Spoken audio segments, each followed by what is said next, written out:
الظهير الايسر من كونغو في ديسيزيون صعيبه معناتها، خاطر الجناح اليمين السنغال مستريتش الدفاع، وهذا حل تنجم تستعمله الجزائر معناتها لتحطيم ولا للدخول لدفاعات الكونغو. دونك تحطوا في قرار صعيب، يا ينجاجي روحه ويحاصر الجناح الايمن اللي هو متطرف وكيك يخلي زاده مساحات وراه، يا يسيبه ويعاضد الدفاع وكيك يخلي له مساحات قدام الجناح الايمن السنغالي. الوضعيه هذه عطات اكلها مع كونغو الديمقراطيه، والجزائر تنجم تستخدمها. هوني نشوفوا المساحه بالاحمر بدات تتكون، باس ديريكت في الزون هذيك، بعد باش تخلق ديزيكيليبر. هوني ولاو الجوار نتاع كونغو الديمقراطيه كلهم على اليمين، شوفوا 5 جولات في النصف الايمن من الملعب، تخلق مساحه على اليسار. هوني اللعبه كانت تنجم تكون بلوز افيكاس خاطر يسون باتو، لكن رغم اللي الكاليتي نتاع التسديده، لكن جات تسديده هوني البر. نشوفوا هوني الاربعه في خط دفاع كونغو الديمقراطيه في الوضعيه الدفاعيه في الريبلي ديفونسيف ديما يبداو يلعبوا 4-1-4-1. فريق كونغو الديمقراطيه يخلي لك الاستحواذ ويجبدوك المناطق، لكن يكونتروك بكونتر اتاك عبر الكرات الطويله. اكثر فريق يعمل في دي سونتراج 20 سونتر كل ماتش. دونك هوني كونتر اتاك، توزيعه طويله، مهاجم كونغو الديمقراطيه جبد معاه مدافع سينيغالي اللي خلق له مساحه بالاحمر. هوني السنغال التريونجل هذايا مشى برشا مرات. هوني مدرب السنغال اختار سلاح انه يصنع ديما على الاقل ايجاليتي نيميريك، على خاطر كونغو الديمقراطيه عامله بلوك با. ممكن الجزائر باش تضطر اولا باش يكون عندها البوسيشن خاطر باش تسيبها لها الكونغو الديمقراطيه، واللاعبين الجزائريين اضطروا ينجاجيو اكبر عدد ممكن من اللاعبين في الهجوم وفي النصف الثاني للملعب. جابت معاه ديفونسور كالعاده المهاجم السنغالي يخلق مساحه في ظهره وديريكت الكومبينيزون تمشي غاديكا، ولا انه مشيت على اليسار نيكولاس جاكسون لعب بدفاع كونغو الديمقراطيه اللي يخليك انه لاعبين كيما عموره كيما الحاج كيما شيبي يجموا يخترقوا دفاعات كونغو الديمقراطيه. حاج موسى.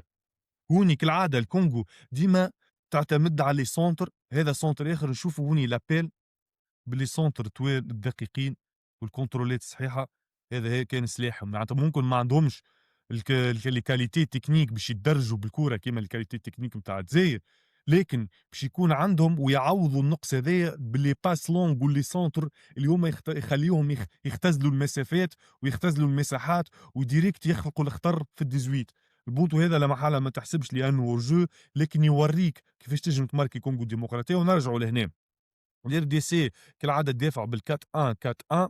هوني ذكيه برشا من السنغال، السلاح هذايا تنجم تستخدمه الجزائر خاصه باللي كاليتي جوور اللي عندها، ونبدلوا اللعبه على اليمين هكاك نجدوا معنا بلوك كونغو الديمقراطيه الكل على اليمين. نشوفوني بلوك كامل كيفاش بتتحرك على اليمين كالعاده ستريتشينغ نتاع الدفاع. وهوني الاجنحه نتاع المنتخب الجزائري بالسرعه نتاعهم يجموا يقوموا بليكشي محرز ما ينجموش يهبط تيتولير المره هذه. ممكن اذا كان تكون فما افضليه للفريق الجزائري مع الدقيقه 60 مع الدقيقه 70 وقتها يهبط محرز، لكن هوني الجزائر لازمها اجنحه سريعين اللي باش يشدوا لي كولوار ويستريتشيو دفاع الكونغو الديمقراطيه من اجل خلق انصاف مساحات. دونك السرعه مطلوبه. ستريتش هوني صار كيما نراو هوني المساحه اللي تخلقت غاديكا بالاحمر، وني يفوت الكره ممتازه، لكن تمنيته يفوتها اكثر باش تجي عند الجناح الايسر المنتخب السنغالي مره اخرى. هذايا نقزنا الدقيقه 51. نشوفوا كونغو الديمقراطيه زاده يعملوا في ستريتشينغ نتاع خط دفاع السنغال. على اليمين فما الجناح الايمن موجود لهنا، على اليسار بالفلاش الاصفر ستريتشينغ مازال متاخر لكنه قادم. باش يخلق له نفس الاكسيون اللي عملتها السنغال، نلقاوها بعد نص ساعه في المقابله كوبيي كولي يعني. لكن هوني كونغو الديمقراطيه باش تعمل كيما انا حبيت، معناتها باش يفوت الكره وتجي في المساحه الحمراء ويسدد، لك الحارس يتالق. مره اخرى هوني السنغال ترجع للاتاك كالعاده. تريونجل هذا خدام على روحه بركدي. هوني الفريق الجزائري يجم يعملها بالحاج موسى والشيبي مازا مثلا كالعاده. مهاجم السنغال يجبد معاه مدافع من الكونغو الديمقراطيه الداخل، يتيح معاه الداخل وتتم خلقك المساحه في الصندوق الاحمر. الجزائر تنجم تستغلها الثغره هذه، عندها اللاعبين الكل والمهارات الكل باش تنجم تخترق دفاعات الكونغو الديمقراطيه. نشوفوا هوني انا تمنيت الكومبينيزون كانت لعبت مع ماني خذوا هات ما لعبهاش، وماني هوني فهم اللي صاحبه ما فهموش. مره اخرى نشوفوا هوني ستريتشينغ على اليسار على الحافة بالضبط لازمك تقف. مرة أخرى نشوفوا هوني الخط الدفاع 3 الأولانيين اللي sont bien alignés ان إلكترون ليبر في وضعية صعيبة ما يعرفش روحه اسكو لازم ينزل على الجناح الأيسر السنغالي ويخلي صحابه اون ديزيكيليبر، والا يقعد مع صحابه ويخلي مساحات قدام الجناح الايسر السنغالي. عموره انا نشوفه وائل الحاج موسى قادر جدا انه يقوم بالخطه هذه، خاصه بسرعته معناتها تكون على الحافه وتستريتش الدفاع، مساحه تتخلق لهنا. هالتكرار هذا السنغال والله ماتش السنغال درس للمنتخب الجزائري في الفيزيونال، اعطاكم سلاح، اعطاكم سلاح باش تحاربوا به كونغو الديمقراطيه وباش تتجاوزوا به الثمن النهائي وتترشحوا ان شاء الله الربع النهائي. كيف وني مره اخرى تشوفوا الرجعه نتاع مهاجم منتخب السنغال كيفاش يجبدوا مع ديفونسور بالفلاش الاصفر. كالعاده هوني ايغاليتي نيميريك، لازمك تكون على الاقل ايغاليتي نيميريك خاطرهم راهم يدافعوا باعداد غفيره. وباش تتم استغلال المساحه بالاحمر ديريكت باس في الظهر. انا نشوف بونجاح هوني يستغلهم اللي باس هذوم، خاصه انه يعرف يستحفظ على الكوره. هوني لقطه هوائيه لنفس الاكسيون، ماني بالمهارات الفرديه، ونعرفوا ان المهاجمين الجزائريين عندهم ما يكفي المهارات الفرديه في ال1 في 1.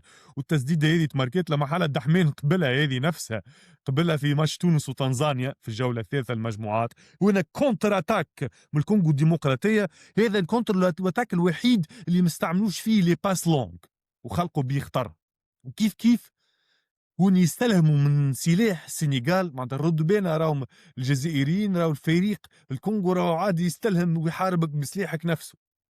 دونك ستريتشينغ على اليسار باش يخلق مساحه في الصندوق الاحمر، والاتاكون البونتا نتاع كونغو ديمقراطيه جوستومون بالفلاش الاحمر هوني باش يستغل المساحه هذيك. هوني كيف باس لونغ ديريكت للجناح للاتيرو، واللاتيرال نصوروا زاده باش يعملوا اون اوتر باس لونغ ان سونتر، خاطرهم مغرومين باللي سونتر 20 سونتر في الماتش. هوني عندك حلين الفريق الجزائري، يا يقص لي سونتر من المنبع وهكاك لازم يحصر لي لاتيرو قبل ما يسنتروا، يا يلقى حل مع لي دويل ايريان في الديفونس. نعرفوا انه الدفاع الجزائري فيه مشكله، شفنا البونتو اللي قبلته مع غينيا الاستوائيه لازم يخدم عليها. لذلك نصور احسن حل انه يتم تجفيف لي سونتر من المنبع نتاعهم، التوزيعات المنبع نتاعهم لي لاتيرو. دونك غاديكا يتقص الدي من العروق. وهوني مره اخرى ستريتشينج يمين ويسار، وماني باش يستخدم الزون اللي تحلت قدامه بفضل ستريتشينج. هوني كونتر اتاك، الباس كلي بدات لهنا، ردوا بالكم منهم في الكونتر اتاك، راهو تنجم تحقرها الباس هذيا، ما الديفيرينس تخلقت لهنا. نشوفوا لهنا 3 في اس 3، الباس هذه هي اللي خلقت الديفيرنس وخلقت الديزيكيليبر. لابيل دو بال على اليمين اقصى اليمين يتم قلب اللعب بان سونتراج كل عاده اون باس لونغ بيان بريسيز تتخلق مساحه غاديكا بالاحمر ويتم استغلالها بعرضيه. وني كان قادر فريق كونغو الديمقراطيه انه يمرق الهدف في الدقيقه 60 بالرغم من اللي عدى 60 دقيقه تحت الضغط. 60 دقيقه تحت الضغط وما قبلوش هدف. سونتر مره اخرى نشوفوا الهجومات نتاعهم الكل باللي سونتر 20 سونتر يا المنتخب الجزائري يلقى له حل. لو لاتيرال على اليسار غاديكا نقص السونتر وهوني تم تسجيل هدف. ان شاء الله ما تشوفوهوش الجزائريه الاحتفاليه هذه، ان شاء الله ما تشوفوهاش في الثمن النهائي. نمرو 17 مهاجم بيتيس هذاك، وياخذ في دقائق لعب راهو نوعا ما ظهر لي ماهوش تيتولير لكن يلعب بانتظام، معناتها كل ماتش يلعب. هوني ما حسبوش الجول ولكنه يعطيك فكره. كونتر اتاك البنين هوني ليه بالعكس كونتر اتاك الكونغو الديمقراطيه مره اخرى ما يستعملوش الوسط نتاعهم، ينقزوا من الخط الاول للدفاع للخط الاخراني نتاع الهجوم بفضل التمريرات الطويله الدقيقه. هذا هو يعني ابرز اللقطات وكيفاش يتهاجم كونغو الديمقراطيه بالكونتر اتاك، وكيفاش تدافع كونغو الديمقراطيه، او بالاحرى انه السلاح الفعال ضد كونغو الديمقراطيه. السنغال عملت لك ديمونستراسيون يا الجزائر، استخدموا ستريتشي الدفاع واستغل انصاف المساحات بالسرعه نتاعك. شنو توقعاتك للنتيجه؟ شكون باش يتعدى، الجزائر ولا كونغو ديمقراطيه ان ويتيام دو فينال كوب دافريك؟ بالكرة الجزائر تنجم تتعدى قد سكور؟ 2-0. انا نقول 2-1.